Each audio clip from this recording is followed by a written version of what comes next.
ভুয়া খসড়া বা অনেক পূর্বের খসড়া যদিও আছে ঘোষণাপত্রের, মূল কপিটা এখন পর্যন্ত আমিও দেখতে পারিনি। তবে জনগণের রিপ্রেজেন্টেশন বা জনগণের যে উইল, সেই উইলের মাধ্যমে বাস্তবায়নটাই একটা সবচেয়ে গ্রহণযোগ্য এবং দীর্ঘমেয়াদী প্রক্রিয়া হবে বলে আমি বিশ্বাস করি। তবে সেটা ঐকমত্য কমিশনে ডিসাইড করার বিষয় আছে। তবে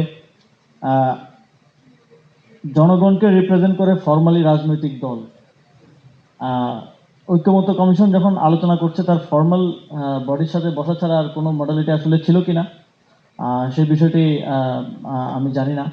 তবে ওদের একটা সোশ্যাল মিডিয়ায় আমরা দেখেছি যে সনদের খসড়া বা ঘুরছে, কিন্তু সেটা কিন্তু ফাইনাল না এখনো। যতক্ষণ না ফাইনাল ভার্সনটা আসছে ততক্ষণ পর্যন্ত বলা যাচ্ছে না। আর ঘোষণাপত্রের অনেক ভুয়া খসড়া বা অনেক পূর্বের খসড়া যদিও আছে ঘোষণাপত্রের, মূল কপিটা এখন পর্যন্ত আমিও দেখতে পারিনি। তবে মোটামুটি একটা ধারণা আছে ইন প্রিন্সিপাল।